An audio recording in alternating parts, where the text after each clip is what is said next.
Welcome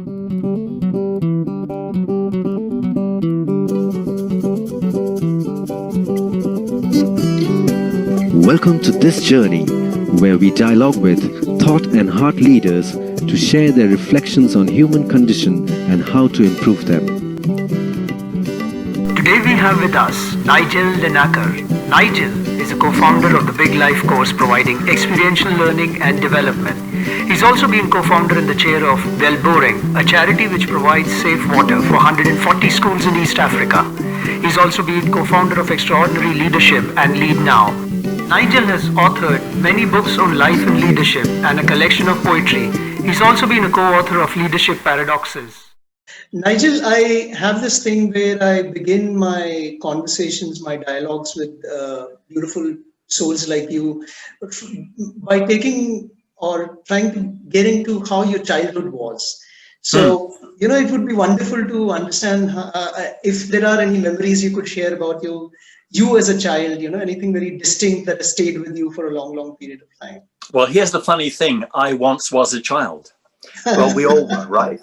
I had three brothers. Although I come from London originally, we moved to Scotland, a northern part of Britain. And that posed some challenges because I was an English boy in the school, in the Scottish school, in the Scottish city and so on. So that was a little bit difficult for me. I had three brothers, so lots of connection there. A mother and father. My mother has since passed on. They had some challenges, some emotional tension, excitement, shouting, and so forth happened along the way. So there were some dramas. We moved down south, down to England, and I found myself still being something of an outsider. So that was, that was one of the themes of my childhood. Yeah. Any anecdote or anything that you recall in terms of, not that there is always a direct correlation or a direct linear path to where you are right now, and you can look back and you can say, oh, that was an incident and that must have shaped me for what I am today. So anything that you can recall, your spirituality, your ethics, your presence, anything you can recall from your childhood that played? Well, the incidents that come up really are kind of confusing, I think, in my mind. I think there was a lot of confusion. So one time a boy shoulder charges me and breaks my collarbone, and I'm off to hospital and my hair starts falling out in a kind of shock thing. So there was a drama. Another moment, not long after that, actually, where I'm talking in assembly. I shouldn't be talking. And a teacher hears that I am and tells me to go and see my teacher immediately. I'm feeling really sorry for myself, so I start crying just a little. And before I can confess my sin, my actual day-to-day teacher puts her arm around me, considers that I must be crying because of the pain from the broken collarbone, and I escape any kind of punishment. So the sort of confusions of life, the things that don't really work out. And then I remember, still a teenager, but going through my teens, thinking to myself, isn't this interesting? Here I am in this world, and I've really no idea what it's about. Just none. What is this?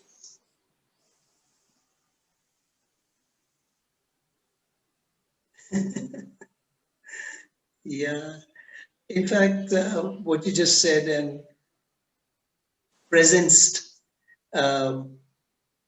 yesterday you shared on the email the book that you're coming out with, Secrets of Life, Love and Loss, if I'm not mistaken, the title. It's called, very close, it's called, sorry to give it to you at such short notice, and isn't out yet, but we might sign off in the next few days. Secret Conversations of Life, Love and Loss. Yes. Yes, and I was going through some of the pages, and they were beautiful, and I could almost feel where those dialogues are coming from when you narrate this. Okay.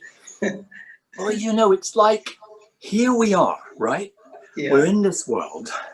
It's kind of running along. And yeah, at that moment, I had this realization, and it felt positive. It didn't feel like, God, I've no idea what life is about. How terrible. It wasn't that. It was, I don't know what this thing is. Does it have meaning? How do I live my life? What is it about? I need to understand this thing while I'm in it. Yeah, it's interesting when you were saying this. In fact, in our earlier call, I mentioned that I feel blessed in the last 8 years. I've been doing a little bit of scribbles. And one of the ways I scribble them through is by putting 2x2 in place, putting things in 2x2 context.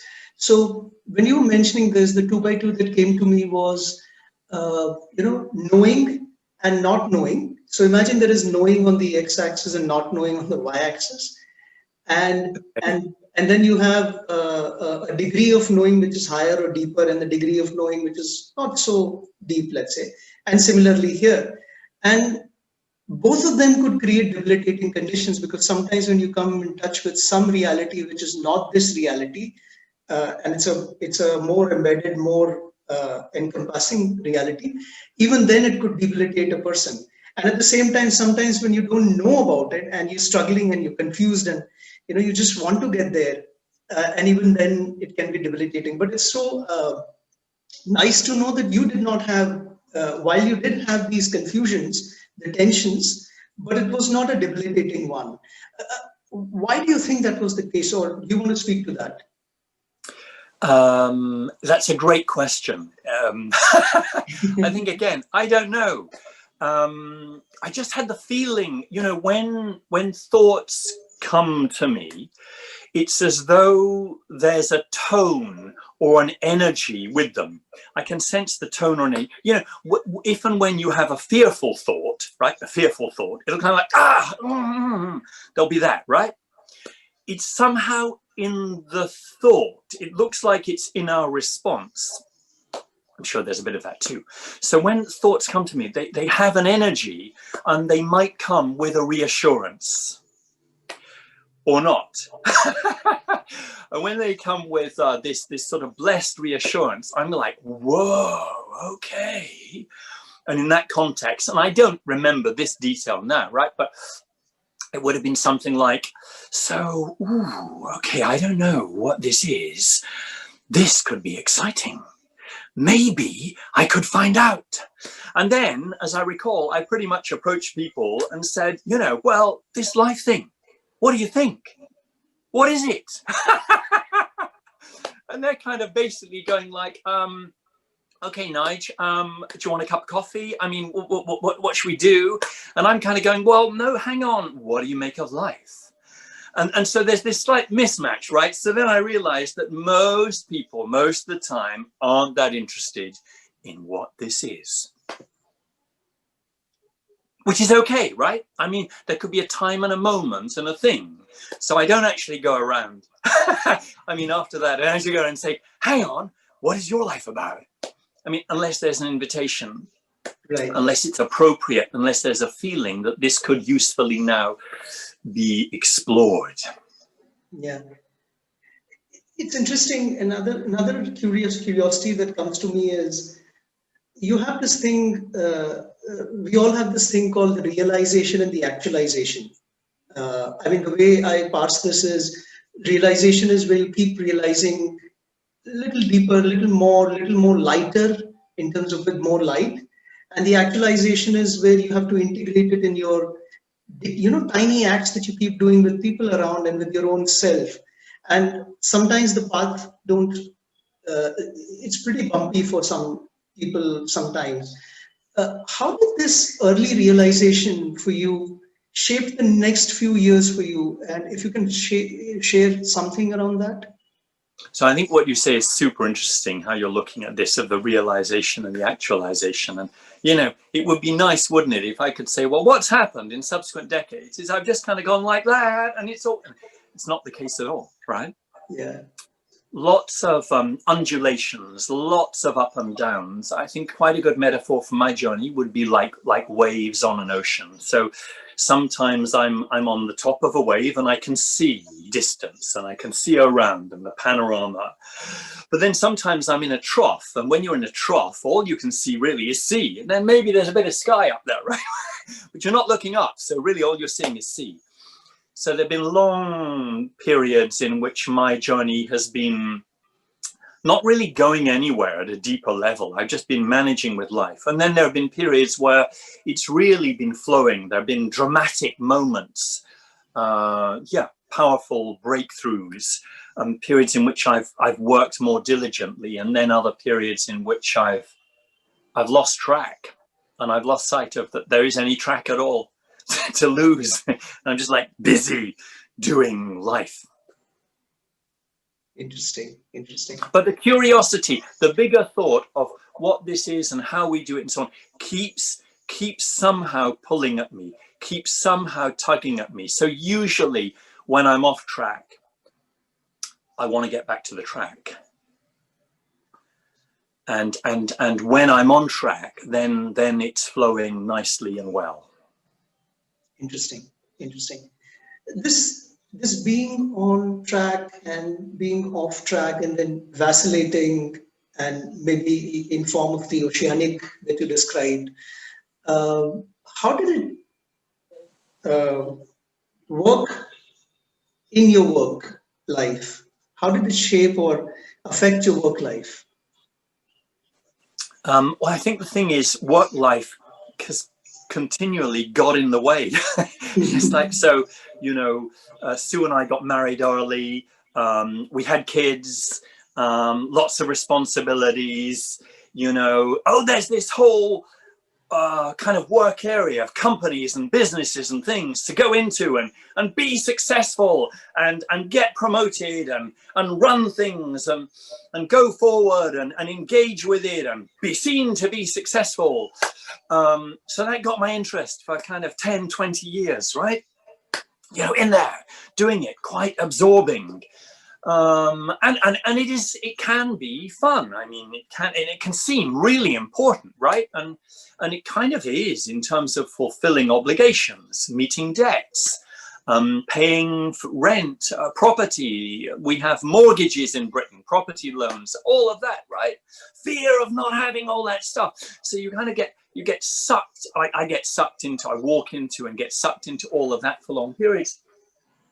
But then from time to time, a space would emerge and you'd kind of go like, ooh, okay, no, hang on. What was I thinking? What am I thinking? Where am I going with this? Can I get a bit beyond this sort of, success, failure, next project sorted? Can I connect? At one time along the way, I remember, and I don't speak for any particular tradition, I go to a Christian church, I meditate in different places. I went to a Buddhist meeting and the speaker there was very good. So at the end of his talk, I approached him, an eager young man. And I said something like, that was a really good talk. And he looked at me and he had a kind of knowing. And he just looked and he said, do you practice? And of course, the answer at the time basically was, no, no practicing going on at the moment. No, I'm just interested. I just want to get, sort of actually, not really, or really not. I'm just like, So the world can be very captivating. It certainly caught me. And maybe that's okay. And maybe there's a period of like really going and going forward and all of this and having the dramas and getting in there, applying yourself and maybe doing some cool things, right? Building some interesting things. And that's, so the deeper threads have stayed there, but I've been free to kind of like look away and like really focus on that and then at some point I'll kind of go, at another level, I'm really thirsty. I'm thirsty and I need to do something about it. I need to get some sustenance. Oh, come back to the surface. I then realized, actually, going with that wave metaphor, I'm actually underwater. I'm underwater, I'm swimming underwater. I'm holding my breath. And now, I need to get back to the surface. I need to look around and remember this other dimension of what this is all about. Interesting. Interesting. These early years that you mentioned in terms of the work life, where you were doing what you were doing, and then there is this phase where uh, you've been a very good coach, leader. You've been sharing, facilitating, teaching, leadership, uh, and you've gone on to be an entrepreneur in terms of co-founding quite a few ventures. Um, if you can share a little bit about that journey, how did that journey come about, and what are the challenges that you faced while you were doing that, especially in terms of when you're trying to explain and share these practices to somebody who's chasing targets and putting food on the table and paying the debts. How are those things coming along for you? Wow, that's a great question. There's quite a lot in there, Yeah. Hemant. So to start with the career, such as it's been, so several phases. First, I worked in the field of advertising, of publicity, 3 advertising agencies. I was quite good at it. I got promoted fast. I ran an agency, not so well.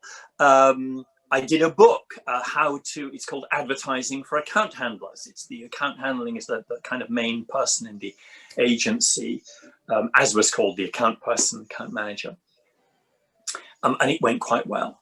And then I went into marketing roles of one kind and another. One of them quite foolish, I think, looking back. So I'm a marketing director, and it's kind of like quite hard, and I'm trying to. Then I want to get out of that. I get some great feedback on the first book, and I felt it. I felt it, the feedback. You know, people said things like, I kept the book on my desk. It really helped me do my work well. I felt something here. Okay, that's what I want to do. I want to kind of educate and help people to do this. I don't want to work in this field. I want to help people do stuff better. Did another book, The Successful Executive, quite good in its time, again, published by Random House. It's kind of going forward. And I leave that field, but I'm now freelance, kind of thinking, how do I do stuff? And I got to put food on the table, and we've got kids, and this is serious. So I want to be a trainer and all that stuff. And I do some stuff, but not enough. And then people engage me for the marketing consultancy. So that is. Okay, got to do it. And then the field of international development came along. I did a talk at a conference in London, and somebody said, would you like to come to Africa and do this? I'm thinking, Africa? Never been, never thought about going. But he said, we'd pay you so many £100 a day and this and that. I'm thinking, I need the money. I'm going to go to Africa. And so a whole African journey began with a series of projects, and I just loved it. It really called to me. But after a while, I realized that what I was doing there was more consultancy that was having a marginal impact, not a huge thing. And I didn't want it to take over my life. Then the field of coaching started opening up, as you suggested. I got trained as a coach. I'd already thought about big stuff, studied psychology, neurolinguistic programming, lots of fields, and did a lot of further coaching training, started building a coaching practice. And this was deeply satisfying because now I'm able to work with people at a deep level on who they are and how they are.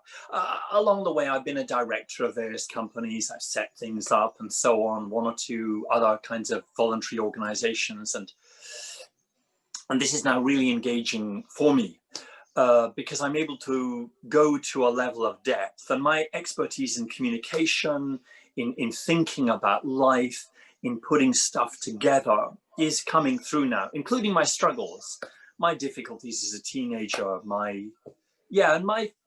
to some extent, I think I can say familiarity to some extent with the deep philosophical and spiritual traditions that I've been to, just to try and see, what has anybody else got here? So coaching's given me an avenue to bring that, to bring a presence and bring an opening to many, many people.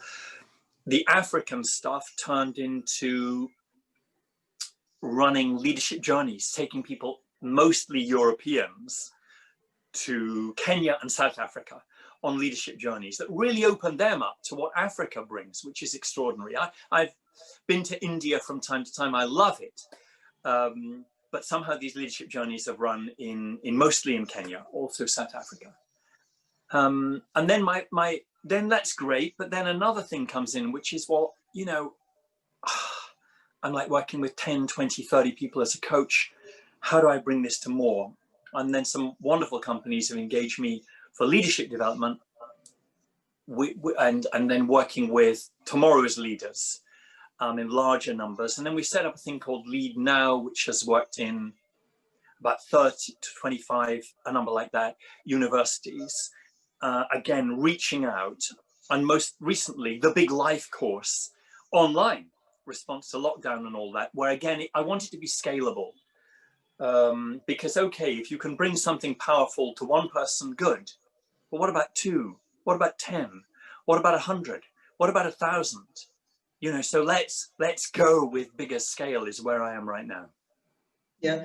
I looked up for the Big Life course when we spoke last, and it really comes across as a very distilled and a very serene way of going through, because you've structured it in a beautiful way. One that talks about self, the other about relationships, and the third about purpose. I think it'll be interesting to know a little more about what went into designing this, and what were the kind of challenges or dissonances you faced while you were designing it, and how's the course doing right now? Oh, great. Thank you, Hemant. Well, so the design comes in a couple of parts, really. So go back about a decade. I'm in France at a shopping center because my wife is going to do a little bit of shopping, and I just sit down. And this whole idea comes into my mind, like explodes into my mind. This happens from time to time for me in a number of areas. So I pay attention to it, and like, bang, and there's an idea. And the idea really is exactly what you're talking about. So this is for leadership to start with. So there's yourself, there are others with whom you work, and there's a world that you work upon. Self, others, world, right? Really simple, really obvious.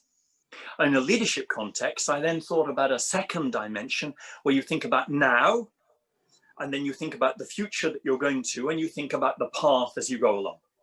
So if you think about self, others, world, we could call that spatial. I normally do that vertically, actually. And then now, path, future as horizontal.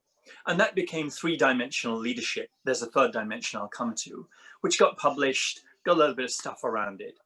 And then if you think about that, you can go, so self in the present, self now, that's the field of authentic leadership. Working with the world in the future, that's the field of visionary leadership. And what had happened was one's able to put leadership now in space and time. I thought, whoa, fantastic, right? Leadership lacks a map. Okay, so that's there. And then how do you work on these things? Well, third dimension through awareness. So right now we're aware of each other, maybe the space around the camera, the thing, the whatever. I could be aware of my breathing, how relaxed I am, I can sense your energy, and so there's the awareness. And then we can go for connection as a next step. As much as you and I are aware, without awareness, we don't connect, right? But with awareness, we can connect.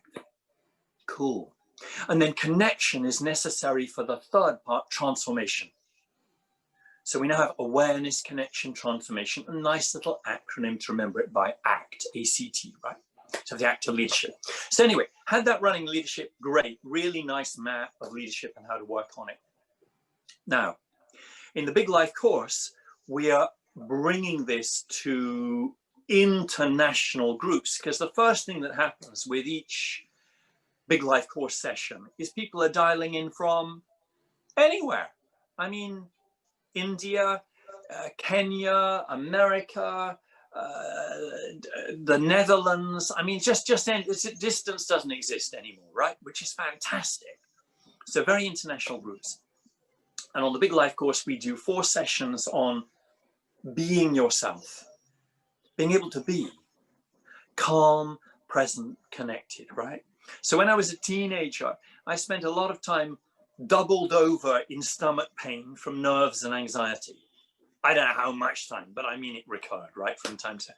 Right now with you here, I'm calm, right? I mean, here we are doing this thing, and I'm, as I experience myself, I'm just calm, right? I'm calm. So self-management, being able to be calm, present, anytime, anywhere. Woo! Fantastic. Second part, how we build brilliant relationships with others, right?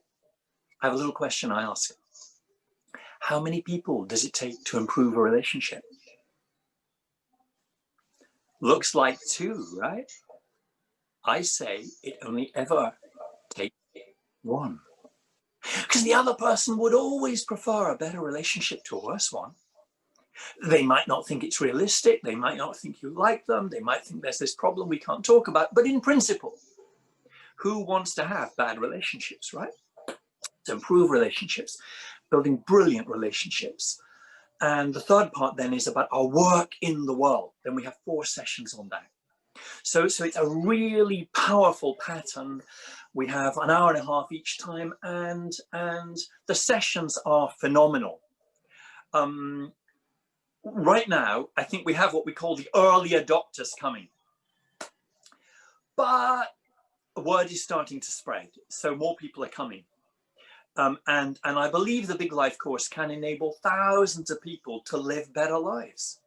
I mean, why not? So you know, I've been working on this stuff variously for decades. Okay, there have been bits where I haven't been working on it, but I've really been working on it. And I've tried to learn from the great teachers and practices. And I'm just distilling that right down to something immensely powerful.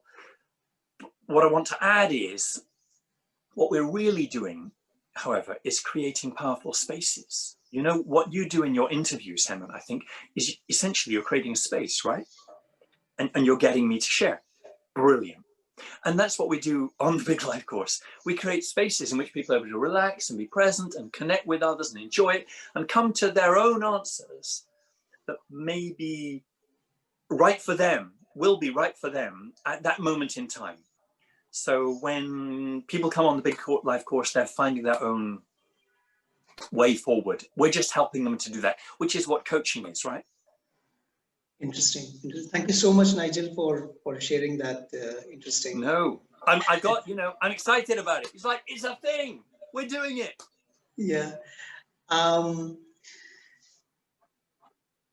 Given where we are in our civilization right now, you know, one of my friends or acquaintances actually describes it as the great paradox that we're living right now. The great paradox being, on one side, you know, given the advances in technology and institutions, wherever they are, I'm not saying all institutions are perfect and they're working for everyone, but wherever they are, it has delivered so much to the mankind. And at the same time, there are so many more on the planet who feel the suffering and the pain every day at the level of physiology, biology, or psychosocial. And then on one side, we have, so I'm developing this thought right now as I speak with you, so bear with me on this. So on one side, we have people who are using the path of activism to assert what has been their right and they have been deprived of for a long period of time. Then there are people who are going by the day, putting food on the table, you know, very focused on their work and stuff. There are a bunch of people who are wonderful souls like you who are doing these initiatives of distilling things, getting people together, holding spaces, creating spaces, and getting more and more people to look at this, because there is definitely a need for it in the society right now. And then there are the last ones. Maybe I'm just being very loose in terms of structuring it this way. But the last ones are in India. There used to be a proverb called "You can awaken the one who's asleep, but the one who's pretending to be asleep, you can't wake them up." Ah, I haven't heard that. Thank you. Yeah. So what I mean to say is there are these people who are decision makers who've got concentrated wealth and power, and they do have a lot of influence on how the lives of many are governed. So I would put them in that fourth category right now. And we live in this great paradox where a lot of things are happening. I'm sure there are more to these categorizations that I created. Um, and I don't even know what's the question, but anything you want to speak to this or anything's coming up for you? I think this is a really interesting time, especially for these kinds of initiatives.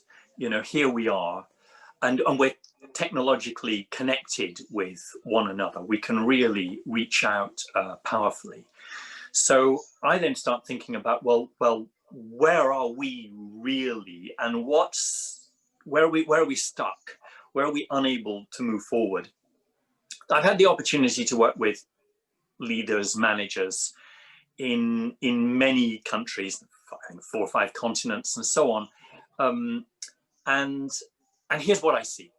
So I see really lovely people who are stuck. How are they stuck?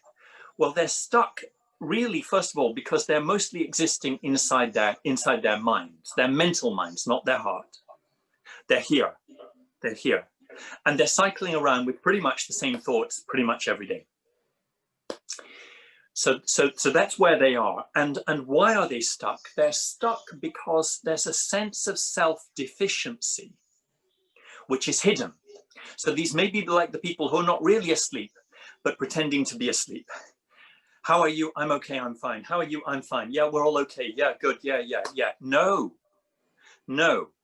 When I work with people, a chunk of time, they will say things like, I've realized I'm not alone. I thought it was just me who was struggling. Right? So we're struggling inside. What's the struggle? We think I'm not enough. I'm not good enough. I'm not okay enough. I'm not happy enough. I'm not successful enough. Gotta keep going doing this thing. More. Right? It's going to go nowhere except more of the same. Right? Just going to go, So not so cool, not so clever, right? But you know, we're stuck with that sense of self-deficiency and the myth, what I call the myth of okayness. So I'm pretending I'm okay. I'm pretending I'm asleep and there's no problem. Actually, I'm awake. I know there's a problem, but I don't want to explore it because I'm not sure how to explore it. So we're stuck. And then when we have pain inside, at some point it gets too much, and then it comes out basically as an attack in the form of blame of others. You know, but we can't change others in a powerful way without changing ourselves first. But we can't give what we don't have, right? If I want to bring any peace to the world, I have to find peace in myself, or I can't give it. How can I give it? Everything I do will be tainted when I have an angry energy. There's a lot of angry energy around. There's a lot of people calling other people out for their imperfections. Okay. You know, people talk about fighting for peace. It's not just a paradox, it's a contradiction. You cannot fight for peace. Fighting is fighting. It's not peace. So I find that peace in ourselves, that level of self-acceptance, and from there, we have to connect with our hearts. Here's the thing, this is just huge. For decades, I had no sense of connection with my heart. It was a pump, still is pumping. Thank you, heart. I was aware of it as a metaphor. But did it resonate? Could I feel my heart?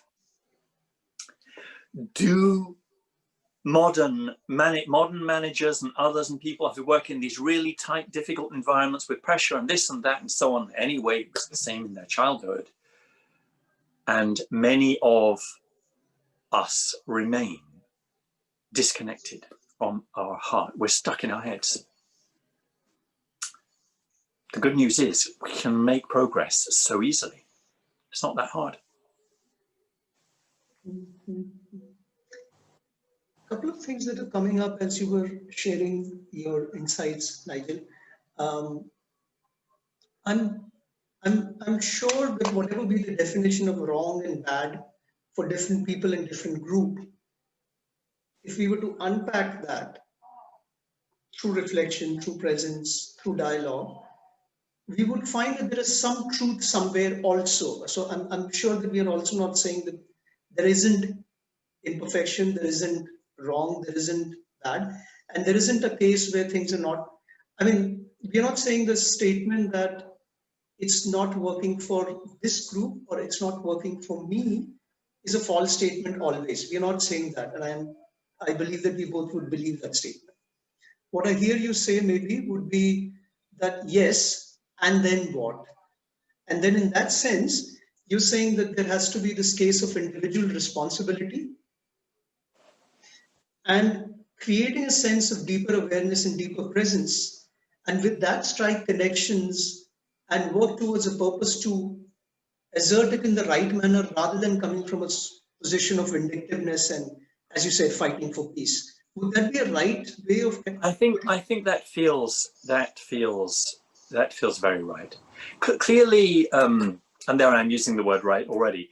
Clearly, we can think about things that work and things that don't work, and this is clear as far as it goes. Yes. Then people will have different senses, senses of what's appropriate in certain circumstances. That will also be the case. But I think that we all have a clear sense of what a good life looks like. We all have a good sense of what a great life looks like. Now, it might be slightly different, yes. All of us have inside us a sense of the life that we could lead.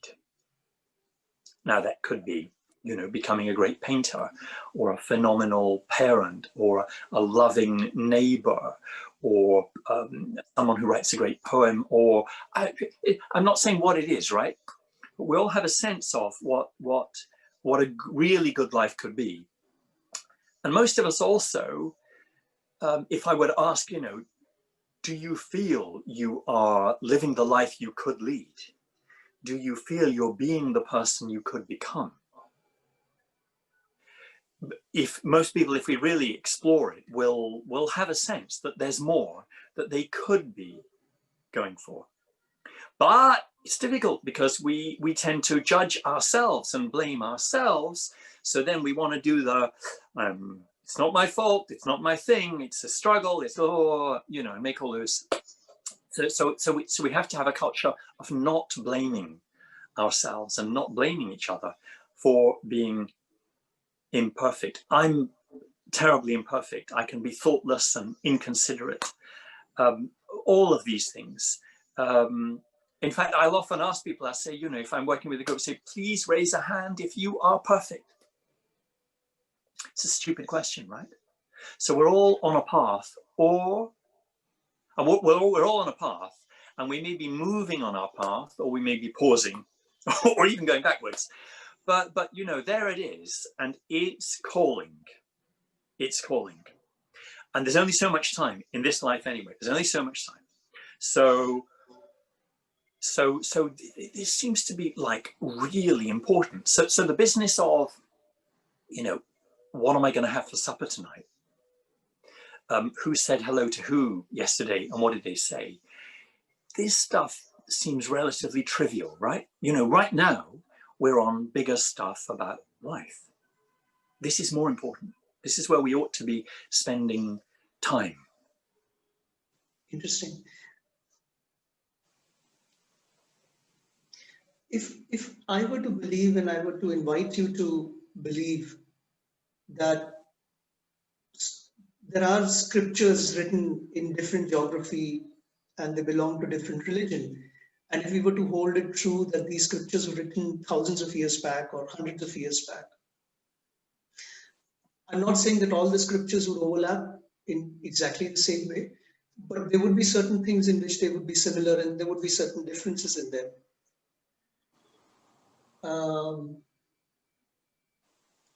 In most of the scriptures, one of the things that I see is it's a way of living. It's a way of discovering yourself and living your life and living with people around. And it's been hundreds of years. They have been around. These scriptures have been around. A lot of good souls have been around. And yet we find ourselves in the society that we find ourselves in. And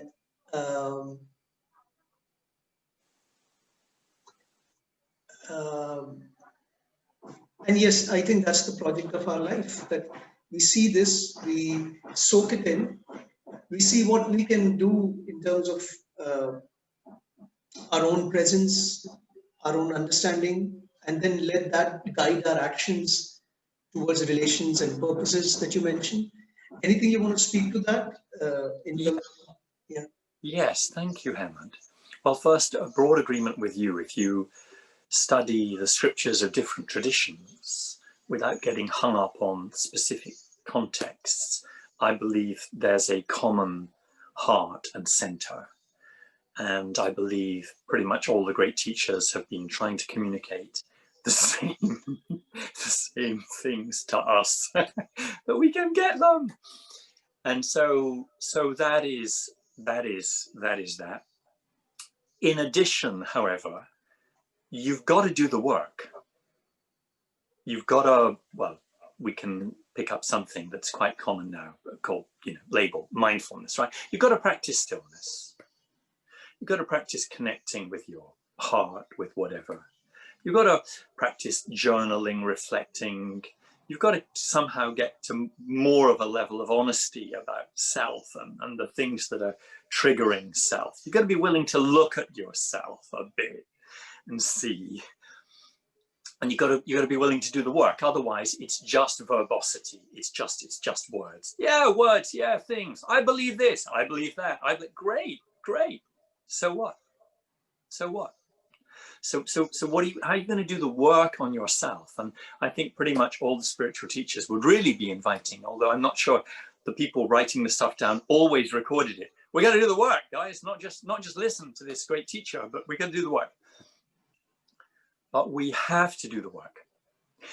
It's my experience that if I think about that really fragile, lost teenager that I was, or the super confident 20-something business executive striding forward, or the whatever, or the person that I'm now inhabiting and being, which is still deeply flawed, going to make mistakes, all of this, miss things. It's my sense there's been a huge amount of progress in my lived experience of being able to be calm, to be present. And in this, I now experience much more joy. But here's the other thing, more sadness. More sadness. Why? Well, somehow I'm more open, right? Someone gets cancer and dies. I'll experience sadness.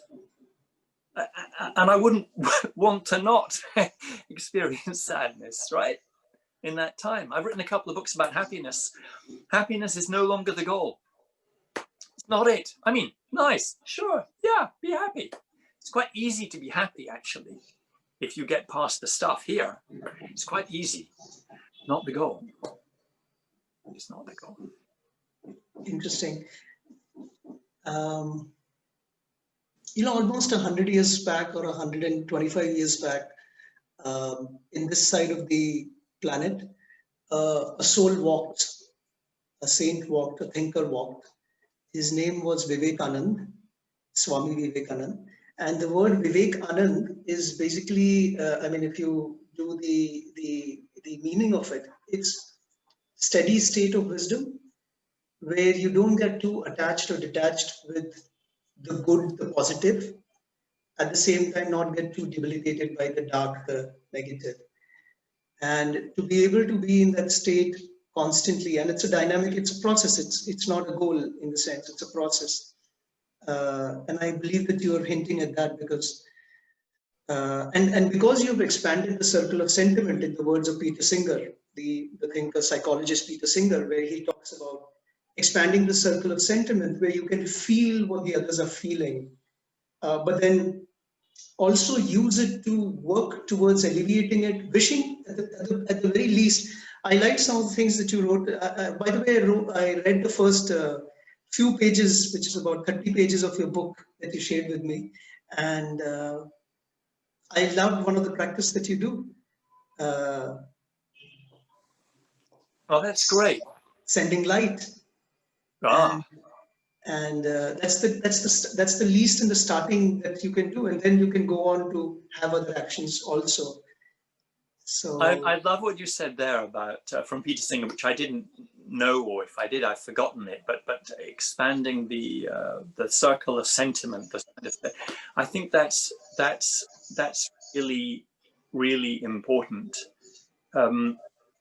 I realize, I'm reminded, I'm super interested in process around this. What is the process? How do you get? And wherever I've got anywhere, what was that? What was it that needed to go? And what's coming to me about that bit is, mostly in life, most of the time, we spend our times thinking about who. Most of us, most of the time, are thinking about ourselves. Example, we have to make a presentation and we're really nervous. What are we thinking? We're thinking, well, what will those people think when I do the presentation? Yeah, but what are we thinking about what they will think? We're thinking, what will they think about me, especially if it goes back. So we mostly spend our time thinking about me, which is okay, and maybe has to be a stage, right, in some kind of a journey. But it's actually a very difficult stage. It's a very hard stage because you never know. And actually, by the way, most people aren't thinking about you at all because they're busy thinking about themselves. So nobody's thinking about anybody else. Is a bit of an exaggeration, right? But that's what's going on. So, but if we can detach in terms of, it's actually, you know what, it's actually not about us. And I think to get that detachment, we have to get to a sense of self-acceptance, which means self-forgiveness. So I kind of go, I'm deeply flawed. I've done all kinds of stupid things. I'm here. I'm still working on stuff. And I'm okay with that. And actually, it makes it really a lot of fun. So I'm okay with this being that I'm being. I'm okay with it, even though, right? So live with that. Now it's no longer all about, and I can be more open, and my focus, my energy can be mainly about others. So right now I'm here with you, and I'm also imagining that an energy can transmit to the people who get to hear and watch this, right? I'm imagining an energy going out to them. I'm hoping that something powerful and helpful will land with them, right? So that's what this is about. That's what this is about. Don't care about Nigel Linacre. I mean, you know, fine, good, right? But it's not what we're about. We're about the work. And this is profoundly liberating. This is profoundly liberating because one's no longer anxious, all the time, anxiety. We can let it go. Let the anxiety go. Yeah, it's very resonating, at least my simple and limited interpretation of some of the Indian ancient texts, and it resonates with what you're saying, because it is said that there are primarily three paths to liberation, and one of them is called the Karma Yoga, the Jnana Yoga, and the Bhakti Yoga. Karma Yoga is actually the work.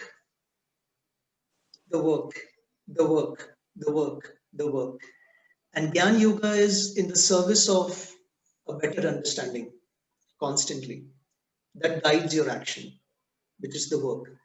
And the final is, at some point, not everything is explainable, explicable, understandable, knowable, accessible.